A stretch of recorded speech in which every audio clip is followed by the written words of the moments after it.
Hai semuanya, di dunia kerja ini, drama kantor itu seperti bumbu wajib yang kadang bikin suasana jadi makin seru, tapi seringnya malah bikin pusing.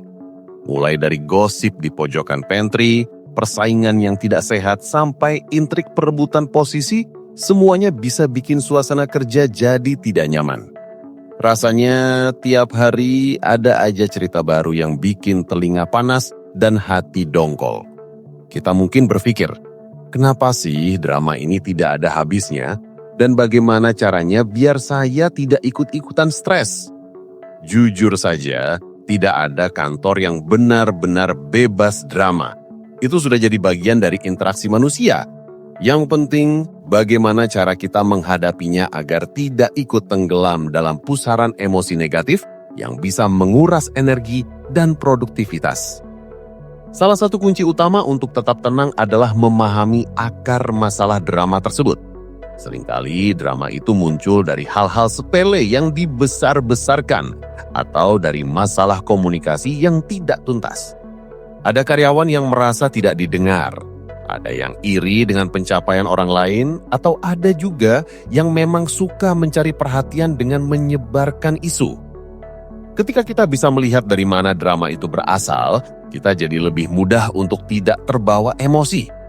Misalnya, jika ada gosip tentang proyek yang sedang kita kerjakan, coba telaah, apakah gosip itu muncul karena ada miskomunikasi dalam tim atau ada orang yang sengaja ingin menjatuhkan.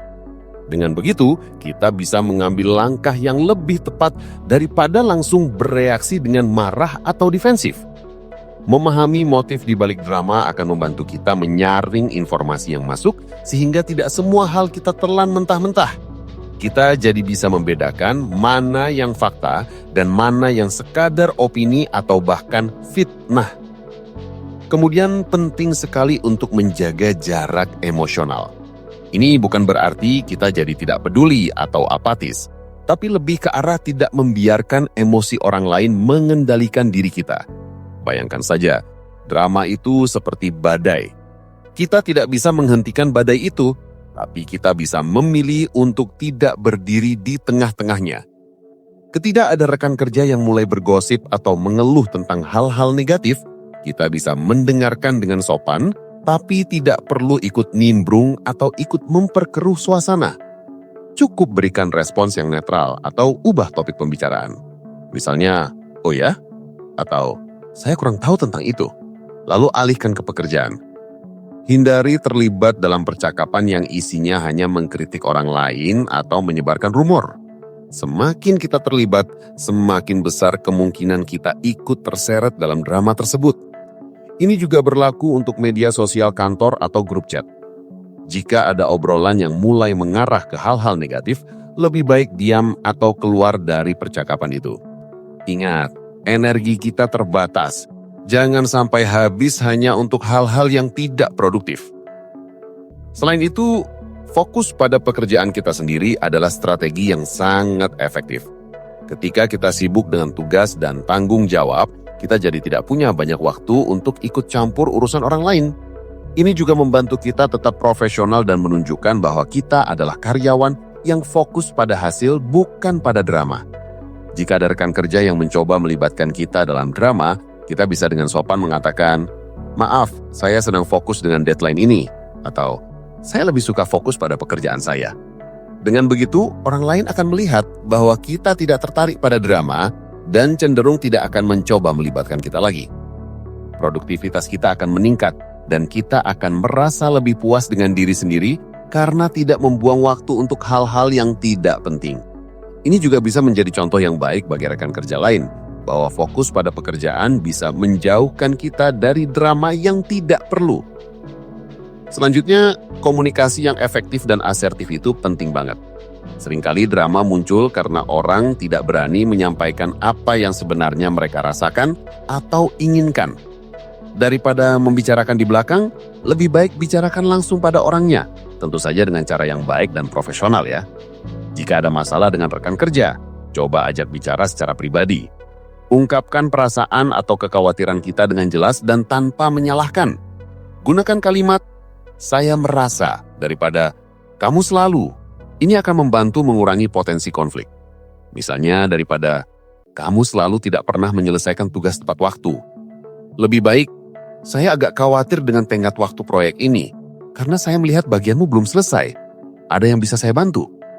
Jika ada yang mencoba memfitnah atau menyebarkan rumor tentang kita, jangan diam saja. Hadapi dengan tenang dan berikan klarifikasi yang jelas. Tidak perlu marah-marah atau balik memfitnah. Cukup sampaikan fakta. Ini menunjukkan bahwa kita punya integritas dan tidak mudah diinjak-injak. Jangan lupakan juga pentingnya membangun lingkaran pertemanan yang positif di kantor. Ini bukan berarti kita harus memilih-milih teman, tapi lebih ke arah mencari orang-orang yang punya pandangan positif, profesional, dan fokus pada hal-hal yang membangun. Ketika kita dikelilingi oleh orang-orang seperti ini, kita jadi lebih jarang terpapar drama dan lebih sering mendapatkan dukungan positif. Mereka bisa menjadi tempat kita berbagi cerita atau mencari saran, tanpa harus terlibat dalam gosip atau intrik. Lingkungan pertemanan yang sehat juga bisa menjadi buffer atau penyaring dari drama yang ada. Ketika kita merasa tertekan oleh drama, teman-teman positif ini bisa mengingatkan kita untuk tetap tenang dan fokus pada hal-hal yang penting. Mereka juga bisa memberikan perspektif yang berbeda, sehingga kita tidak terjebak dalam pemikiran negatif. Intinya, kita perlu menjaga diri agar tidak burn out karena drama yang tidak penting.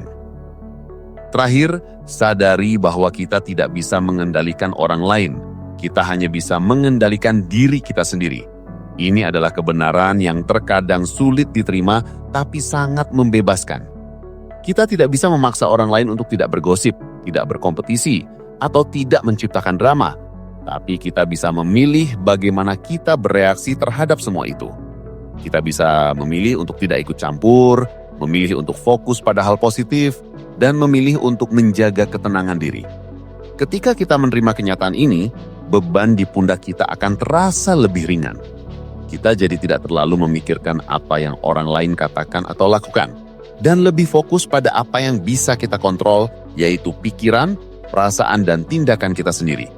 Jadi, biarkan saja drama itu berlalu seperti awan mendung yang lewat.